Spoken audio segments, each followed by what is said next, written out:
ഇനി കഴിഞ്ഞ കുറേ ദിവസങ്ങളായി നമ്മൾ ഈ പി കെ ശശിയുമായി ബന്ധപ്പെട്ട വാർത്തകൾക്ക് പിന്നാലെയാണ്. അതിൻ്റെ അപ്ഡേറ്റ് കൂടി ഒന്ന് നോക്കാം. പി കെ ശശി വിഷയത്തിൽ കടുത്ത പ്രതികരണങ്ങൾ വേണ്ടെന്നാണ് CPM-ലെ ഇപ്പോഴത്തെ ധാരണ. പി കെ ശശിയെയും അനുയായികളെയും പ്രകോപിപ്പിക്കുന്ന വിധം ഉള്ള പ്രസ്താവനകൾ ഉണ്ടാവില്ല. തൽക്കാലം പരസ്യ പ്രതികരണം വേണ്ട എന്നാണ് പി കെ ശശിയുടെയും തീരുമാനം. ശശി എത്തിക്കാൻ കോൺഗ്രസിലുള്ള ചർച്ചകളും നടക്കും.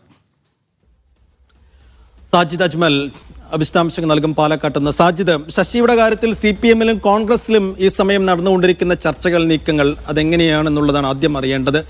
CPM ശശി അങ്ങനെ പിണക്കി പുറത്തു ചാടിക്കേണ്ട എന്നുള്ള ലൈനിലാണോ ഉള്ളത്? അതേസമയം കോൺഗ്രസിനകത്ത് ഏതെല്ലാം തരത്തിലുള്ള ചർച്ചകൾ നിലവിൽ നടക്കുന്നുണ്ട്?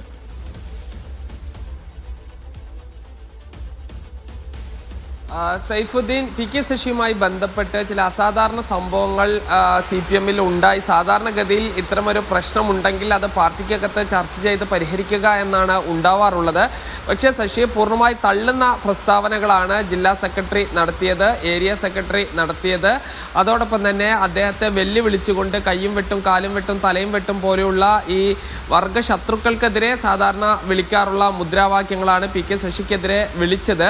ഇതെല്ലാം തന്നെ ഒരു CPM-ന്റെ സംഘടനാ സംവിധാനം അനുസരിച്ച് സാധാരണഗതിയിൽ ഇത്രയും മുതിർന്ന ഒരു നേതാവിനെതിരെ ഉണ്ടാകാറില്ല. അതിൽ സംസ്ഥാന നേതൃത്വത്തിന് ചില വിയോജിപ്പുകളും അതൃപ്തിയും ജില്ലാ നേതൃത്വത്തിനെതിരെ ഉണ്ട്.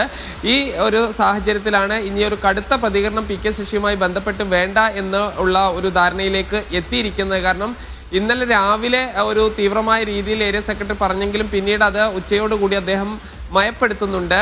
ഇനി ഒരു തീവ്രമായ അദ്ദേഹത്തെ പൂർണ്ണമായും ഒഴിവാക്കുന്ന തരത്തിൽ ഉള്ളൊരു പ്രസ്താവന വേണ്ട എന്ന് മാത്രമല്ല, അദ്ദേഹത്തെ അനുകൂലിക്കുന്ന നിരവധി ആളുകളുണ്ട്. ഇന്നലെ ഈ മാധ്യമങ്ങളിൽ വന്ന് നമ്മോട് ഉൾപ്പെടെ പല ആളുകളും ആ കാര്യങ്ങൾ സംസാരിക്കുകയും ചെയ്തിരുന്നു. ഈ ഒരു പശ്ചാത്തലത്തിൽ പൂർണ്ണമായി ഈ CPM തന്നെ അദ്ദേഹത്തിന് പുറത്തേക്കുള്ളൊരു വഴി വെട്ടിക്കൊടുക്കേണ്ടതില്ല എന്ന ഒരു ധാരണയാണ് ഉള്ളത്. പക്ഷെ അദ്ദേഹവുമായി ഒരു അനുനയ ചർച്ച ഈ കാര്യമായി പുരോഗമിച്ചിട്ടില്ല. നമുക്കറിയാം, മുഖ്യമന്ത്രി ഇന്ന് എത്തുന്നുണ്ട്. മുഖ്യമന്ത്രിയുമായി അടുത്ത സൗഹൃദം പുലർത്തുന്ന നേതാവ് കൂടിയാണ് പി കെ ശശി.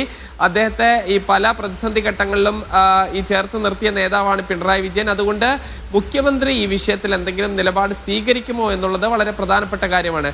ഈ കോൺഗ്രസിലേക്ക് വന്നു കഴിഞ്ഞാൽ കോൺഗ്രസ് ഈ പ്രാഥമികമായി അദ്ദേഹവുമായി ചില നേതാക്കൾ സംസാരിച്ചിട്ടുണ്ട് എന്നുള്ള വിവരമാണ് ലഭിക്കുന്നത്. പക്ഷെ അത് ഈ ഒരു പൂർണ്ണ തോതിൽ എത്തിയിട്ടില്ല. ഇനി അദ്ദേഹമാണ് ഒരു നിലപാട് പറയേണ്ടത് എന്നാണ്.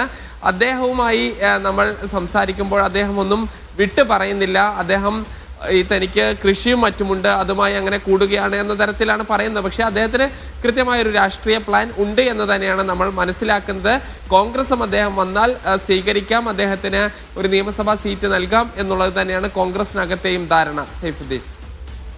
ശരി സാജിദ്, എന്തായാലും പി കെ ശശിയുടെ കാര്യത്തിൽ CPM അങ്ങനെ വേഗത്തിൽ ഒരു പരസ്യ പ്രതികരണത്തിലേക്കൊക്കെ പോയി ഇനിയും കാര്യങ്ങൾ വഷളാക്കേണ്ട എന്നൊരു നിലപാടിലാണുള്ളത്. കോൺഗ്രസ് ആണെങ്കിൽ അദ്ദേഹത്തെ കിട്ടുകയാണെങ്കിൽ ഷൊർണൂരോ അല്ലെങ്കിൽ ഒറ്റപ്പാലത്തോ ഒക്കെ കോൺഗ്രസിന് കിട്ടാക്കനായി നിൽക്കുന്ന സീറ്റുകളിൽ പി കെ ശശിയെ നിർത്തിയാൽ അദ്ദേഹത്തിൻ്റെ അനുയായികളുടെ അടക്കം വോട്ടുകൾ നേടിക്കൊണ്ട് ഒരു ഫൈറ്റ് ഇത്തരം മണ്ഡലങ്ങളിലൊക്കെ ഉണ്ടാക്കിയെടുക്കാം എന്നുള്ളൊരു ആഗ്രഹം കോൺഗ്രസിനുമുണ്ട്. എന്നാലും പി കെ ശശി തന്നെയാണ് അദ്ദേഹത്തിൻ്റെ നിലപാട് വ്യക്തമാക്കേണ്ടത്. എന്തായിരിക്കും ശശിയുടെ മനസ്സിലിരിപ്പ് എന്ന് കാത്തിരുന്നു കാണാം. ശരി, സാജിദ് അജ്മലാണ് വിശദാംശങ്ങൾ നൽകിയത്.